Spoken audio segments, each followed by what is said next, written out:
रायगड, महाराष्ट्रासह देश विदेशातील ताज्या बातम्या पाहण्यासाठी मॅक्स इंडिया लाईव्ह चॅनलला सबस्क्राईब करा आणि बेल आयकॉन दाबायला विसरू नका. शांत राहा. फायदा घेण्याचा प्रयत्न भाजप करताना दिसतंय. चंद्रशेखर बावनकुळे असं म्हणतात की लाडक्या बहिणींना भाजपचं सदस्यत्व करा. नसता त्याची प्रसिद्धी अशी होईल की यांनी पैसे दिले ते सदस्य नोंदणी करता दिली की काय, असा संभ्रम लोकांमध्ये निर्माण करू नका.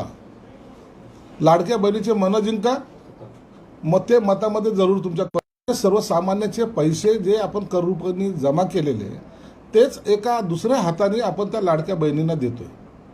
म्हणून ते देताना कोणताही उपकार त्यांच्यावर करत नाहीये. त्यांना फक्त सबळतेने उभं राहण्याचा करू नये असं माझं स्पष्ट मत आहे. भाजपकडून तसं केलं जात असेल तर ते चुकीचं आहे. त्यांना सदस्य नोंदणी करायची असेल तर स्वतः करू शकतात.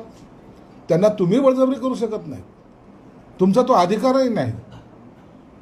तुम्ही त्यांचं मन ओळखू शकता. त्यांनी तुमचं काम करावं हे निश्चित तुमची भूमिका असू शकते, परंतु त्यासाठी त्यांना आपण नोंदणीच केली पाहिजे असा दंडक लावू शकत नाही. दुसरा एक मुद्दा आहे की दिग्रसचे खासदार संजय देशमुख म्हणतात की शिवसेनेचे खासदार आमदार फोडण्यासाठी भाजप दबाव तंत्र वापरते.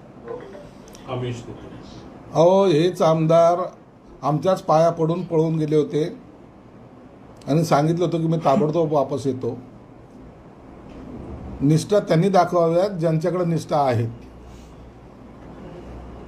आपच्या घडीला त्यांची काय अवस्था आहे ते त्यांना सुद्धा माहिती आहे. म्हणून काही दिवस वाट पहा. हे जे काही बोलणारे लोक असतात ना, हे कायम हे भास्कर जाधव म्हणतो, मी म्हणत नाही. ते धाडशी नाहीत हे त्याला सांगायचं. म्हणून भास्कर जाधवांच्या आता मानसिकता झालेली आहे की यांच्याबरोबर काम करणं अशक्य आहे हे त्यांनी वारंवार सुचवलेलं आहे.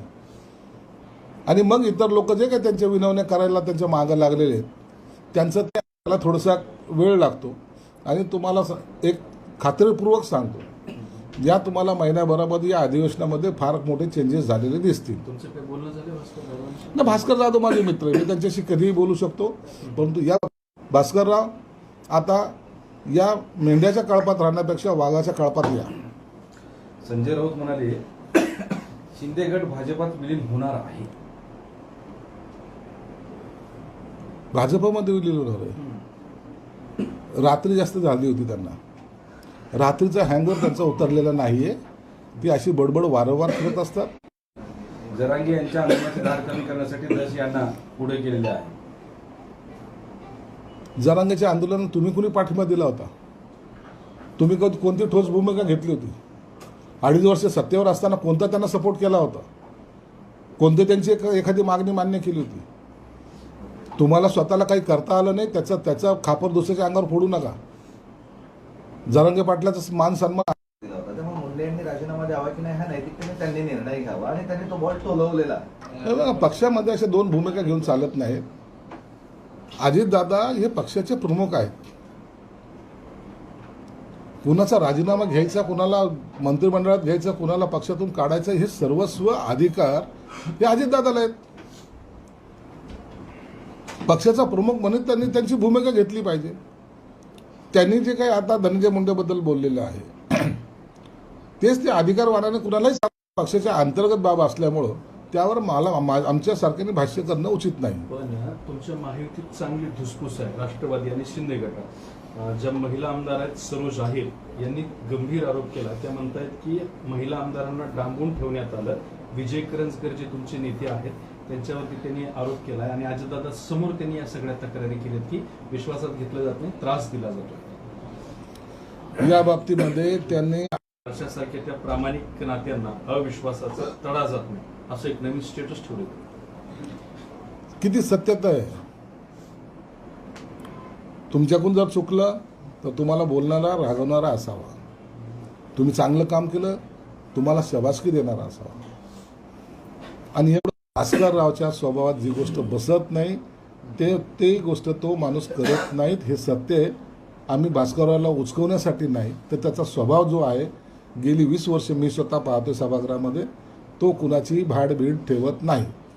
कृषी साहित्याच्या खरेदीमधला घोटाळा जो अंजली दमाने यांनी उघड केला होता तर त्या म्हणतात की त्यांनी एक नॅनो DAPची ऑर्डर वगैरे केल्या होत्या, तर ह्या सगळ्या ऑर्डर थांबवल्या जातात, त्यांच्यापर्यंत पोहोचू दिल्या जात नाहीत. त्यामुळे हा जो घोटाळा आहे तो बाहेर काढण्यापासून त्यांना रोखलं जातंय. नाही, असं कधीच कुणाला रोखलं जात नाही. प्रत्येकाला लोकशाहीमध्ये अधिकार दिलेला आहे. लोकपाल बिल जे पास झालं होतं, जो तुम्हाला अधिकार देण्यात आला होता, त्या अधिकारानुसारच तुम्हाला तो वापरता येतो. RTIचा कायदा वापरता येतो. म्हणून कायदा वापरायला कोणत्याही सर्वसामान्य नागरिकापासून नेत्यांपर्यंत कोणाला बंदी नाही. म्हणून त्यांना अडवण्याचं कोणतंही कारण नाही. त्यांच्याकडे जे काही ठोस पुरावे असेल त्यांनी निश्चित मुख्यमंत्री साहेबांकडे द्यावेत. त्याचा सुद्धा योग्य तो निर्णय घेतला जाईल. भाजपचं संजय राऊत असं म्हणतात की भाजपने जे काम दिलं तर शिंदेकडून ते काम झालेलं आहे. 2029ला चित्र बदलेल. भाजप आणि शिंदे एकत्रित नसतील. कोकणातील एक मोठा गट नेत्यासोबत भाजपमध्ये विलीन होणार आहे शिंदे गटात. आता 2025 चालू आहे. 2029 यायला तुम्हाला आणखीन 4 वर्षाचा वेळ आहे. 4.5 पावणे 5 वर्षाचा. आणि त्या कालावधीमध्ये उबाटा गट कुठे असेल यावर भाष्य केलं असतं तर ते बरं झालं असतं. कोण कुणाकडे जाईल, परंतु एक त्यांनी मान्य केलं की शिंदे साहेबांवर जबाबदारी दिल्यानंतर तो माणूस पार पाडतो. हे निर्विवाद सत्य त्यांच्या तोंडातून आज निघालेलं आहे. म्हणून दाढीला हलक्यात घेऊ नका हे शिंदे साहेब जे वारंवार बोलत आहेत त्याचा अर्थ त्यांना आत्ताही समजलेला दिसत नाही. म्हणून उद्या तुमचं असलेलं अस्तित्व हे किती शून्य होणार आहे हे भविष्यात तुम्हाला कळेल. वर्षभर थांबा. या महानगरपालिकेच्या निवडणुकीनंतर उबाटा गट कुठे असेल हे शोधूनच सापडणार नाही. ऑपरेशन टायगरच्या अंतर्गत आता शिंदे ठाकरे गटाने पावलं उचलायला सुरुवात केलेली. दिल्लीत आणि मुंबईत अशा बैठका खासदारांनी घेऊन त्यांनी सुरू केल्या. संवाद बैठक असं नाव. कोण घेते बैठक? आदित्य ठाकरे. हे केव्हापासून नेते झाले? आदित्य ठाकरे आणि उद्धव ठाकरे यांच्यामध्ये फरक आहे की नाही? खासदारांनी जेवायला जाऊ नये. जायचं असेल तर आमच्या परमिशन शिवाय जाऊ नये. मग बाकीचं प्रांतविधी करायला सुद्धा त्यांची परमिशन लागेल. असं कुठे असतं का लोकशाहीमध्ये? चुकीचं काम करत असेल तर त्या टायमाला तुम्हाला त्यांना दरडावण्याचा अधिकार आहे, निश्चित आहे. परंतु असे विधानं करून कुणाच्या भेटी घेऊन जर राजकारण चालत असेल, आज दिल्ली दरबारी तुम्हाला प्रत्येकाला दिल्ली दरबारी जाऊन प्रत्येकाच्या पाया पडावं लागतं. लाचारीचा कळस तुम्ही करताय. मातोश्रीची इज्जत जी होती ती सर्व घालवली. आता मातोश्रीवर कोणी येणार नाही. तुम्हाला लोकांच्या दारात जावं लागणार आहे. ही परिस्थिती कोणी निर्माण केली? याला जबाबदार कोण आहे? ही जबाबदारी कधीतरी स्वीकारा. कधीतरी सांगा लोकांना, होय आमचं चुकलं होतं, आम्ही चुकलोय.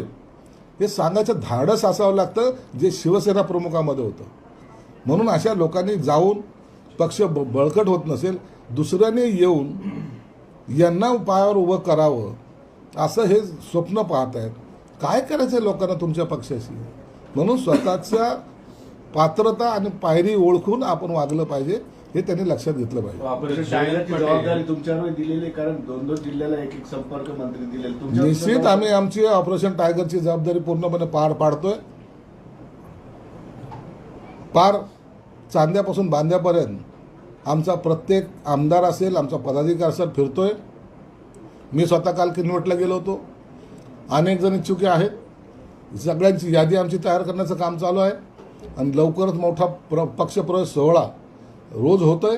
परंतु आणखीन एक मोठा पक्षप्रवेश सोहळा लवकरच या अधिवेशनाच्या काळामध्ये आम्ही घेणार आहोत. बरं, जयंत पाटील जे आहेत त्यांची एक आता बातमी आली किंवा एक मोठी चर्चा रंगली आहे की ते भाजपमध्ये जाणार आहेत आणि त्यांचा एक इन्स्टिट्यूटचा प्रोग्राम आहे. त्या प्रोग्रामला नितीन गडकरींची उपस्थिती आहे, त्यामुळे ते भाजपमध्ये जाण्याची चर्चा आहे. जयंत पाटील चांगला ग्रस्त आहे. त्यांना कुठं जायच्या वेळेला त्यांना माहिती आहे. म्हणून जयंत पाटलाला विरोध करणाऱ्यांची आता वाचा बंद केलेली त्यांनी. ज्या दिवशी ते तोंड उघडतील त्या टायमाला जयंत पाटील हे पक्ष सोडतील ही भीती त्यांच्या मनामध्ये आहे.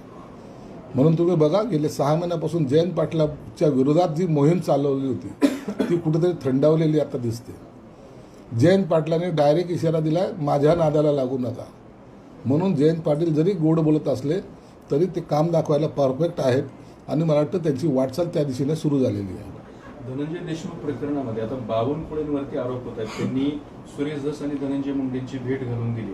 तर आता धनंजय देशमुख जो आहे, संतोष देशमुखचा भाऊ, तो असं म्हणतोय की आम्हाला सगळे नेते व्यक्ती भेटायला आले, मात्र बावनकुळे कधीच भेटायला आले नाहीत आणि दुसऱ्या बाजूला अशा भेटी घालून घेऊन हे सेटल करण्याचा प्रयत्न. बावनकुळे, धनंजय मुंडे, सुरेश दस यांची भेट का झाली, कशासाठी झाली, त्यावर आम्हाला काही भाष्य करता येणार नाही. आणि प्रत्येकाने जाऊन भेटलंच पाहिजे अशातला काही भाग नाही. जेव्हा महाराष्ट्राच्या मुख्यमंत्र्यांनी सांगितलं की आरोपीला कठोरातली कठोर शिक्षा दिली जाईल, त्या पद्धतीने पावलं उचललेली आहेत. असलेले जे काही गुन्हेगार आहेत त्यांच्यावर सगळ्यावर मोकोकाल कायद्याअंतर्गत कारवाई केलेली आहे. आणि याचं चित्र किंवा याचा निकाल लवकरच तुम्हाला पाहायला मिळेल. म्हणून या घटनेला गांभीर्यानं घ्या. या घटनेला तुम्ही राजकारण म्हणून त्याला टर्न करू नका, एवढी सर्वांना माझी विनंती राहणार आहे की आपण घटनेचं गांभीर्य पाहून या घटनेचा निकाल कसा लागेल आणि आरोपींना फाशी कशी होईल याकडे लक्ष दिलं पाहिजे. एप्रिल मे महिन्यात स्थानिक स्वराज्य संस्था लागतील असं बावनकुळेंचं म्हणणं होतं. काय तुम्हाला त्याच्या संदर्भात अंदाज आहे? आणि शिंदे गट काही स्थानिक स्वराज्य संस्थांच्या तयारीला आहे? बावनकुळे हे सत्तेमध्ये आहेत. सत्तेमधल्या काही घटना आहेत त्यांना माहीत असतात. कदाचित याबद्दलचा काही अंदाज त्यांना आला असावा, त्यानुसार त्यांनी केलेलं वक्तव्य आहे. आणि आमचाही अंदाज आहे की एप्रिल मे मध्ये स्थानिक स्वराज्य संस्थेच्या सर्व निवडणुका लागतील. भाजपचं नोंदणी अभियान, सदस्य नोंदणी अभियान सुरू आहे, परंतु 50% सुद्धा टार्गेट मुंबई असेल किंवा इतर ठिकाणी होत नाही. पक्षातून नाराजी व्यक्त केली जाते. काय माहिती आहे? नाही, त्याबद्दल भाजपचं अंतर्गत माहिती आम्ही ना घेत नाहीत, ना त्यांचं अंतर्गत काय चाललं याच्याकडे लक्षसुद्धा देत नाहीत. आम्ही आमचा पक्ष आणि आम्ही भले या दृष्टिकोनातून आमची वाटचाल चालू आहे. एसटी डबघाईला आहे, जवळपास 3200 कोटीची वगैरे अशी देणी त्यांची थकलेली आहेत. त्यावर आता उपाय निघेल. आमचे सहकारी मित्र प्रताप सरनाईक हे चांगलं काम करतायत. प्रत्येक गोष्टींमध्ये बारकाईने ते पाहता येत आहे आणि एक धाडसी निर्णय घेण्याची त्यांची क्षमता असल्यामुळं मला वाटतं काही काळानं तुम्हाला एसटी फायद्यात आलेली दिसेल. ठीक, धन्यवाद. न्यू इंडिया बँक चालेल ना, विचार. न्यू इंडिया बँक जी आहे तिथं घोटाळा झाला आहे, तर भाजपनं आणि RSSचे लोक यामध्ये घोटाळ्यात सहभागी आहेत, संजय राऊतांनी आरोप केला. नाही, त्याबद्दलची मला कल्पना नाही, परंतु बँकेमध्ये कुठे घोटाळा झाला असेल आणि त्यातला कोणीही आरोपी असेल. तुम्ही पाहिलं, जिल्हा मध्यवर्ती बँक असेल, कॉपरेटिव्ह बँक असेल किंवा नॅशनलाइज बँक असेल, त्यामधल्या घोटाळ्यामध्ये अनेक मान्यवर लोक आजही जेलमध्ये आहेत. आणि न्यू इंडियामध्ये काही घोटाळा झाला असेल त्याच्या संदर्भात जे कोणी आरोपी असतील ते सुद्धा आपल्याला जेलमध्ये पाहायला भेटतील.